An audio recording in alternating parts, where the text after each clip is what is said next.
নমস্কাৰ, এই মুহূৰ্তত আহি পৰিছে কেইবাটাও বিগ ব্ৰেকিং নিউজ। আজি হৈছে 13 আগষ্ট। ৰাজ্যৰ লাখ লাখ কৃষকসকলৰ বাবে ভাল খবৰ, কিয়নো এইবাৰ কৃষকসকলে লাভ কৰিব 2000 কোটি টকাৰ আৰ্থিক সাহায্য। লগতে এইটো ভিডিঅ'ৰ মাজত অসমৰ লাখ লাখ মহিলাসকললৈ কেইখনমান গুৰুত্বপূৰ্ণ খবৰ প্ৰদান কৰিম। তো যিসকল মানুহে ভিডিঅ'টো ক্লিক কৰিছে, অনুগ্ৰহ কৰি ভিডিঅ'টো স্কিপ নকৰি প্ৰথমৰ পৰা শেষলৈ চাই থাকিব। লগতে মোৰ চেনেলত নতুন হ'লে প্লিজ চেনেলটো ছাবস্ক্ৰাইব কৰি মোৰ লগত থাকিব। তো বলক ভিডিঅ'টো আৰম্ভ কৰি আজিৰ প্ৰথমটো গুৰুত্বপূৰ্ণ খবৰৰ বিষয়ে বিস্তাৰিত জানি লওঁ। আজিৰ প্ৰথমটো গুৰুত্বপূৰ্ণ খবৰ হ'ল অসম চৰকাৰে শেহতীয়াভাৱে কেবিনেট বৈঠকত গ্ৰহণ কৰা এক বিশেষ সিদ্ধান্তলৈ। আপোনালোকে মোবাইল স্ক্ৰীনত চাব পাৰিছে, অসম চৰকাৰে যোৱা 11 আগষ্ট তাৰিখে কেবিনেট বৈঠকত এক বিশেষ সিদ্ধান্ত গ্ৰহণ কৰিছে। কি সিদ্ধান্ত গ্ৰহণ কৰিছে আপোনালোকক বিতংভাৱে জনাই দিছোঁ। অনুগ্ৰহ কৰি ভিডিঅ'টো স্কিপ নকৰি প্ৰথমৰ পৰা শেষলৈ চাই থাকিব। অসম চৰকাৰে CM ফ্লাইট আঁচনিলৈ কেবিনেট বৈঠকত এক বিশেষ সিদ্ধান্ত গ্ৰহণ কৰিছে। ইয়াতে লিখা আছে CM ফ্লাইট আঁচনি বিদেশী ভাষা প্ৰশিক্ষণৰ প্ৰসাৰ। কেবিনেটে CM ফ্লাইটৰ অধীনত বিদেশী ভাষা প্ৰশিক্ষণ তথা ৰূপায়ণ অংশীদাৰ FLTIPৰ সংশোধিত পৰিষদৰ গাঁথনিত অনুমোদন জনাইছে।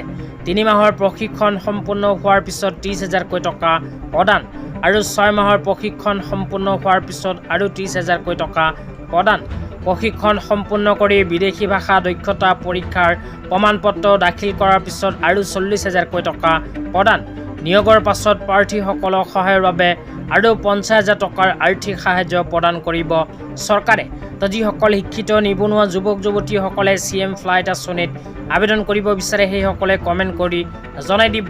তেতিয়া আপোনালোকক দিব ওলাইছোঁ আজি দ্বিতীয়টো খুবেই গুৰুত্বপূৰ্ণ খবৰ।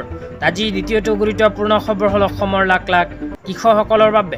তো যিসকল কৃষকৰ নাম PM কিষাণ আঁচনিত অন্তৰ্ভুক্ত হৈ আছে সেইসকল কৃষকে PM কিষাণ আঁচনিৰ 24 নম্বৰ কিস্তি 2000 কোটি টকা কেতিয়া লাভ কৰিব, এই বিষয়ত এক বিশেষ আপডেট আপোনালোকক প্ৰদান কৰিম। আপোনালোকে মোবাইল স্ক্ৰীনত চাব পাৰিছে, ইকনমিক্স টাইমছৰ ফালৰ পৰা এনেকুৱা এক বিশেষ আপডেট প্ৰদান কৰিছে।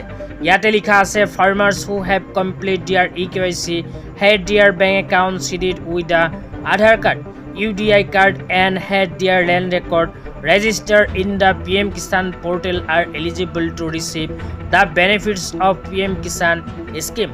When will eligible farmer receive the 24 installment of PM Kisan scheme? তাৰ পিছত লিখা আছে the PM Kisan scheme's 24 installment is likely to be credited in October 2026. Installments are usually released every 4 months. The value of the PM Kisan installment will be raised 2,000. The last installment was released on June 20, 2026. তো ইয়াতে উল্লেখ কৰা অনুযায়ী যিসকল কৃষকে PM Kisan আঁচনি টকা পোৱাৰ বাবে যোগ্য, যিসকল কৃষকে PM কিষাণ আঁচনিৰ 23 নম্বৰ কিস্তি টকা লাভ কৰিছে সেইসকল কৃষকে অহা অক্টোবৰ মাহত লাভ কৰিব পাৰে PM কিষাণ আঁচনিৰ 24 নম্বৰ কিস্তি 2000 কোটি টকা। আপোনালোকৰ নাম যদি PM কিষাণ আঁচনিত অন্তৰ্ভুক্ত হৈ আছে তেন্তে অহা অক্টোবৰ মাহত লাভ কৰিব পাৰে PM কিষাণ আঁচনিৰ ধন। তেতিয়া আপোনালোকক দিব ওলাইছোঁ আজি দ্বিতীয়টো খুবেই গুৰুত্বপূৰ্ণ খবৰ। আজি দ্বিতীয়টো গুৰুত্বপূৰ্ণ খবৰ হ'ল অৰুণোদয় আঁচনিলৈ।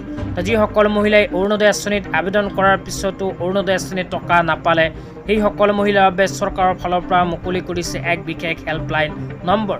আপোনালোকে যদি অৰুণোদয় আঁচনিত আবেদন কৰাৰ পিছত অৰুণোদয় আঁচনিৰ টকা পোৱা নাই তেন্তে এইখন হেল্পলাইন নম্বৰত ফোন কৰি আপোনালোকে সকলো সমস্যা কৰিব পাৰিব সমাধান।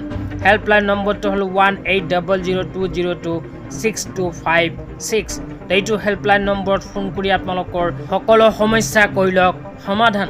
তো আজি ইমানেই। ভিডিঅ'টো চাই কেনে পালে নিশ্চয় এইটো ভিডিঅ'ৰ কমেণ্ট বক্সত কমেণ্ট কৰি জনাই দিবলৈ নাপাহৰিব। তো ধন্যবাদ।